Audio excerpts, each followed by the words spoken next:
Hey guys, this is Justin. Hello and welcome to another video. You guys remain in the driver's seat. I've absolutely loved the response to my recent videos where really I take deep dive looks at some of your questions. So we're going to continue that today, but please give me your feedback because if this isn't a series you enjoy, I'd like to know. We're going to get to 1 or 2 questions today, and if you'd like to ask your own in the future, of course, leave it down below with the hashtag AskEck. But to start off, we have this question from Devastatler. He states, I love Legends, but something that's always bugged me is the fact that technology basically doesn't evolve from the Old Republic to the prequel era. Everything feels the same. And I guess he wants my feedback on that. And also, thank you very much for wishing the best for my children. And of course, 6 years subscribed. That's crazy. But you're right in noticing that there is what feels to be a technological stagnation in the Star Wars universe. And there are both real world and in-universe explanations which we can look to. When it comes to the real world, it's pretty simple, and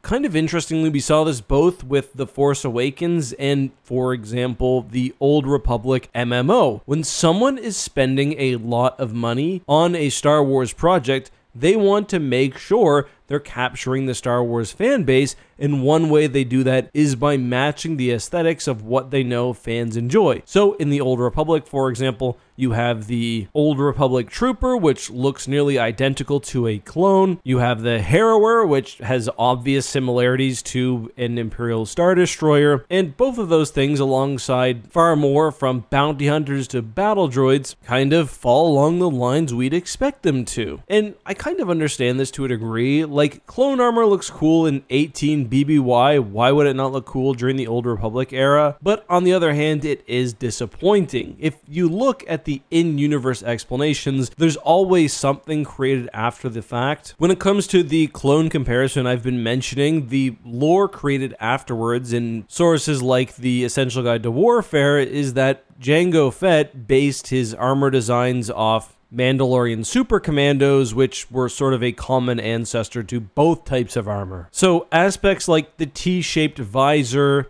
the body glove under plates of armor, clone troopers weren't stealing that from Old Republic troopers, rather they were both stealing it from Mandalorian super commandos, and whether you buy that or not, up to you. It is of course just one of many examples of how technology aesthetically remains very similar. Obviously with the Empire, a lot of the explanation there is that Palpatine wanted purposefully to draw from Sith designs when creating his new ships and his Star Destroyers, but I mean there are other factors as well, some of which I outlined in my video about the stagnation of technology within Star Wars. That must have been like 4 or 5 years ago at this point. One of the major problems is that Star Wars as a galaxy really doesn't have diverging technology. At least it's a relatively minor thing. You hear about the Hapans having different turbo lasers, for example. Species like the Ceruvi have their own advancements like with Entechment, but generally things follow the technological progression of the Republic, and the Republic itself offered stability to the point where, especially after 1000 BBY, there weren't major wars forcing technological jumps. Interestingly, however, when it came to the Empire, Palpatine did actually move the needle quite significantly. There were no ships which were as large as Palpatine's Super Star Destroyers in the Old Republic era or earlier. And it's also worth noting, if you go back in time before the effects of KOTOR and the Old Republic MMO, you do see that technology starts to look significantly different. Ships, for example, instead of having shields 10,000 years ago, used mirrored surfaces. For a long time, hyperdrives weren't possible, so ships either relied on hyperspace cannons or stasis technology for the journey across stars. The thing is, most of these stories, again, take place on the pages of source books rather than the more widely marketed novels or comics or video games, where again, authors find it difficult to stray away from the appeal of Star Wars's well-defined aesthetic sense. And I get it. Star Wars nails the look of space opera, of fun science fiction fantasy. As a note, that's kind of one of the reasons I didn't like Star Trek very much growing up. Star Wars was so cool, and the ships in Star Trek were just lame in comparison. At least that's what I thought then. So there is technological advancement honestly, a lot of it takes place in the Imperial era, but there are both in and out of universe explanations for the stagnation if you're going back to, say, the Old Republic era 4,000 years earlier. Before we go on to our next full question, though, I do have a quick one I'd like to address. Yeedle McBeetle,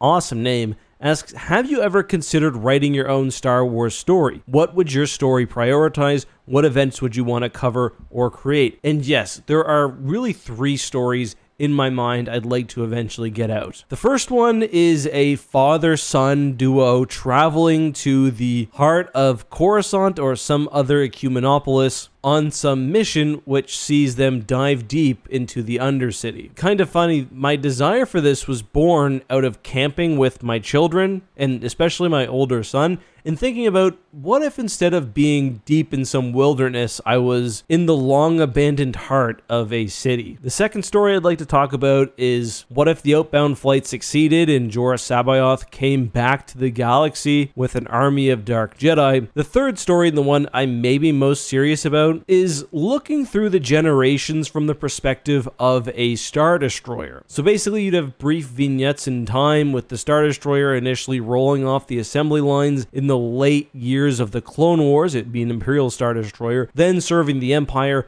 then captured by the New Republic and fighting for their side. And I think I'd look at it through simply the story of what happens on the ship while leaving the context for the reader to sort of figure out on their own. Look at what changed, the etchings on the ship, the maintenance done, well, the people and the circumstances vary widely by time. If any of these stories interest you, though, let me know, and maybe it's something I would consider. All right, the final question comes from Nihil, who asks, why are humans and human tech so dominant in the Star Wars universe? And this is kind of related to the first question, and to be fair, it's also one I've talked about previously on the channel, but I think is fun to revisit. It also ties into another question I saw about how hyperspace lanes are found. So basically, the Star Wars galaxy has been largely defined by the presence of major hyperspace lanes like the Hydian Way, the Corellian Run, the Prolemian Trade Route. And no, these are not hyperspace lanes created by any one faction. They're travel routes which have emerged naturally through the astronavigational realities of the galaxy. These routes are unique in that they seem to be relatively stable over time, even given the shifting of the galaxy, and they allow large amounts of traffic to travel across them without any major hiccups or danger. There's a map I've included before, I hope I can find it, which shows population distribution across the Star Wars galaxy, and yeah, the red areas with the really dense populations are all around these major hyperspace routes, and these side lanes which have arisen from them, which makes sense. If you're on one of these routes, you have more access to the rest of the galaxy, to trade, to resources, everything. But how does that relate to humans? Well, humanity,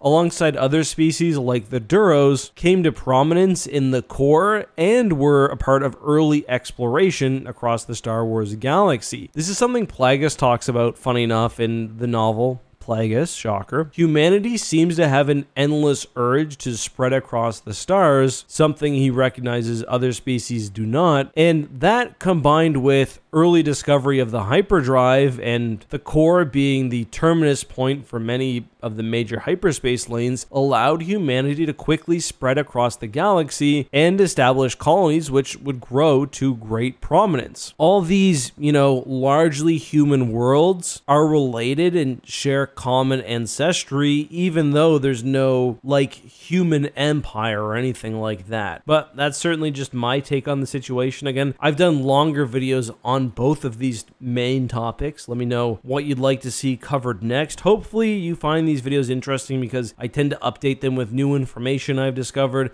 and present it a little more casually. But again, your feedback is really, really appreciated. I try to read as many comments as I can. If you have a question you'd like to see answered, leave it down in the comments with the hashtag AskAck. But until next time, be safe, have a good one, and may the Force be with you.